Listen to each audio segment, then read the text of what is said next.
Good morning, everyone. I'm Sarah Colvin here on the HyArts Campus with artist Tessa D'Agostino, and we're in front of a creation that you have made.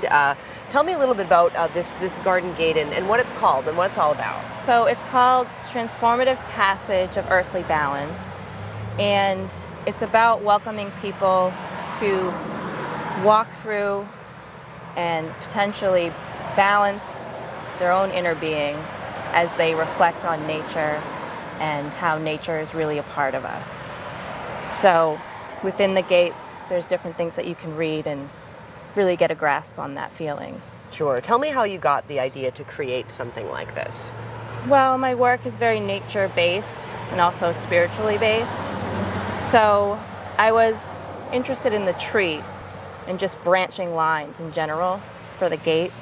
And as I did different sketches, I just had this idea of like a tree really branching out with the roots spreading out, the branches spreading out. So you have this sense of balance visually, but also this representation of the tree of life, really, so to speak. Sure. And tell me a little bit about, I see there's some wind chimes in the gate itself. Why put the wind chimes there? What are those all about? Well, so the wind chimes give it an aspect of the energy of the wind. Part of the gate was incorporating the different elements of the earth to really give it that whole sense of balance. So, you know, when the gate is being used or the wind is blowing, you have this really soft, nice sound to represent the wind engaging with it. Exactly, and you're trying to represent, from what I understand, the four elements as well. And so there's some sandy neck stones incorporated in this too. Tell me a little bit about the reason behind that. Yeah, so the stones represent both the water aspect as they were coming out of the ocean, collected along the shoreline, but also the sense of earth too is within that, because it is, you know, part of the earth itself. But that also ties into the wood doors. You know, that's an aspect of the earth.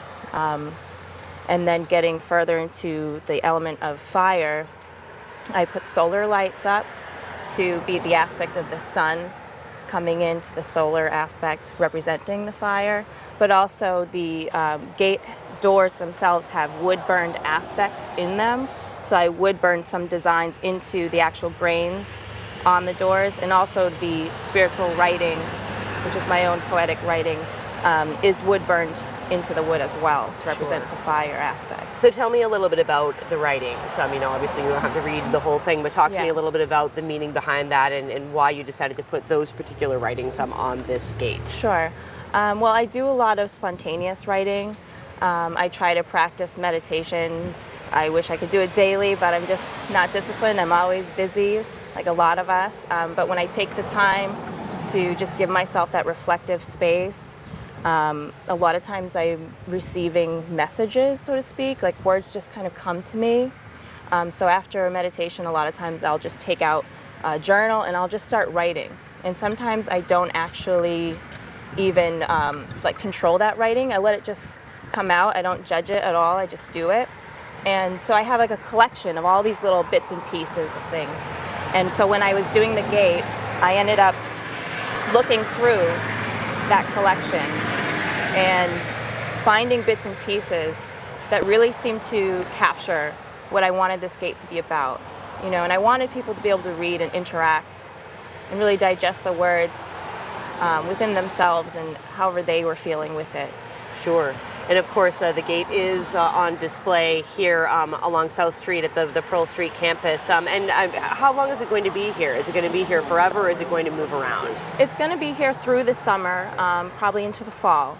And then we'll see what happens after that. Great. And have you gotten any feedback from people who have seen it? Have you seen people enjoying it and looking at it? Yeah, it's been really amazing.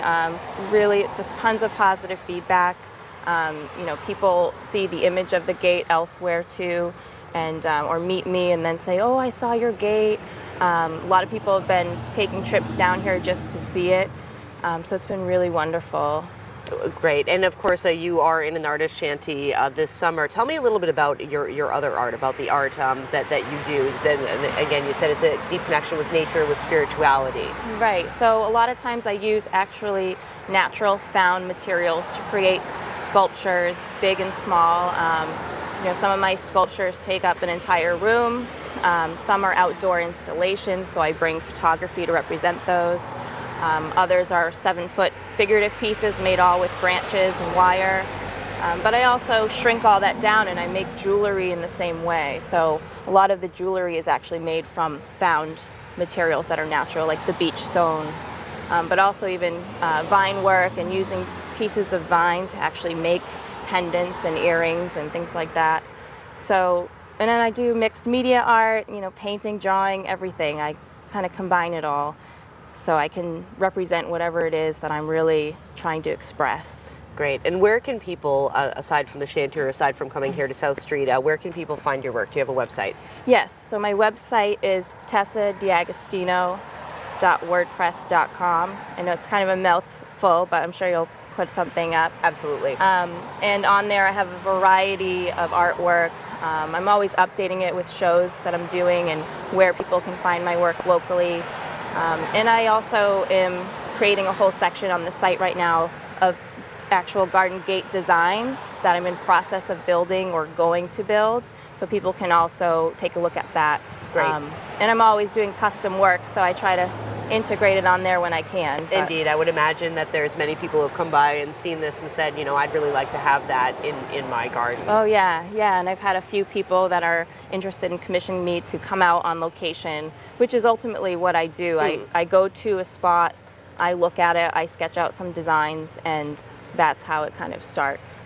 Great. So one last question. What are you hoping people take away from when they come to see this garden gate? Well, I really hope that ultimately people take a moment to reflect within themselves and kind of go back to being a soul first, being within themselves, reading the words, and just appreciating their moments. Because I think in today's society, we're so evolved as human beings to just hustle and bustle all the time. And I think it's really important to get back to the reflective self of who we are in our moments and also in how we're just evolving within. Great. Well, Tessa, thank you so much for taking time and sharing with us your garden gate. I appreciate it. Thank you so much. Thank you so much. Tessa D'Agostino has been my guest today. You can find her online at tessadagostino.wordpress.com. For Channel 18, I'm Sarah Colvin.